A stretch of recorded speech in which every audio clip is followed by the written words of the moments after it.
Hello, నేను మీ సంధ్యాని. నేను చాలా బాగున్నాను. మీరు కూడా బాగుండాలని మనస్ఫూర్తిగా కోరుకుంటున్నాను.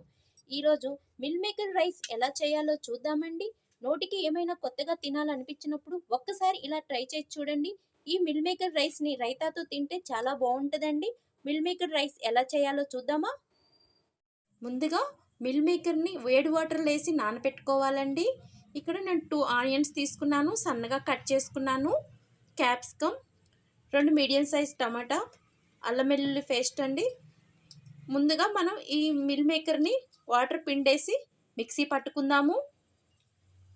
ఇలా మిక్సీ పట్టుకోవాలండి. ఇప్పుడు స్టవ్ మీద ఒక బాండీ పెడదాము. బాండీలో 4 టేబుల్ స్పూన్ ఆయిల్ యాడ్ చేశాను. ఆయిల్ వేడెక్కినాక కొద్దిగా జీలకర్ర యాడ్ చేయాలి. జీలకర్ర ఏగినాక మనం ముందుగా కట్ చేసుకున్న ఆనియన్స్ ముక్కలు యాడ్ చేయాలి.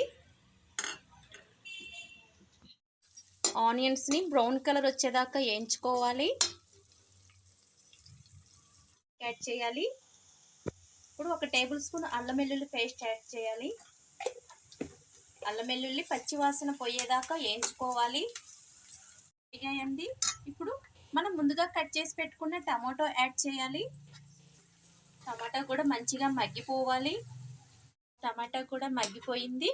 ఇప్పుడు మనం ముందుగా కట్ చేసుకున్న క్యాప్సికమ్ యాడ్ చేసుకోవాలి. క్యాప్సికమ్ కూడా మగ్గేదాకా ఉంచుకుందాము. క్యాప్సికమ్ కూడా మగ్గిందండి. ఇప్పుడు మనం ముందుగా మిక్సీ పట్టుకున్న మిల్ మేకర్ యాడ్ చేసుకోవాలి. మిల్ మేకర్ కూడా ఆయిల్లో బాగా వేగాలి. మిల్ మేకర్ కూడా ఆయిల్లో ఫ్రై అయిందండి. ఇప్పుడు కొద్దిగా పసుపు యాడ్ చేసుకుందాము. మన రుచికి తగినట్టు సాల్ట్ యాడ్ చేసుకోవాలి. స్పైసెస్ తగ్గట్టు కారం యాడ్ చేసుకోవాలి. వీటన్నిటిని ఒక 5 మినిట్స్ ఫ్రై చేసుకుందాము. ఇవన్నీ మంచిగా ఏగిపోయాయి. ఇప్పుడు మనం ముందుగా రెడీ చేసి పెట్టుకున్న రైస్ని యాడ్ చేసుకోవాలండి.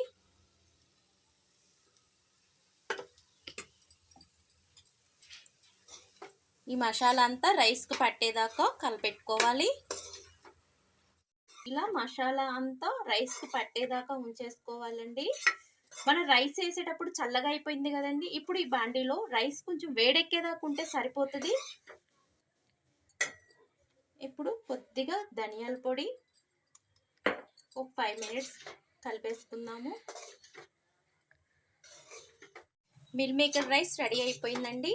ఈ రైస్ని వేడి రైస్తోనే కాదండి, మధ్యాహ్నం మిగిలిపోయిన రైస్తో అయినా చేసుకోవచ్చు. చాలా సింపుల్గా టేస్టీగా తొందరగా అయిపోతుందండి ఈ రైస్. ఇప్పుడు దీన్ని మనం సర్వింగ్ ప్లేట్లోకి తీసుకుందాము. వేడివేడిగా మిల్ మేకర్ రైస్ రెడీ అయిపోయిందండి. ఈ మిల్ మేకర్ రైస్ని ఇంట్లో ఏ వెజిటేబుల్స్ లేనప్పుడు ఒక్కసారి ఇలా ట్రై చేయండి.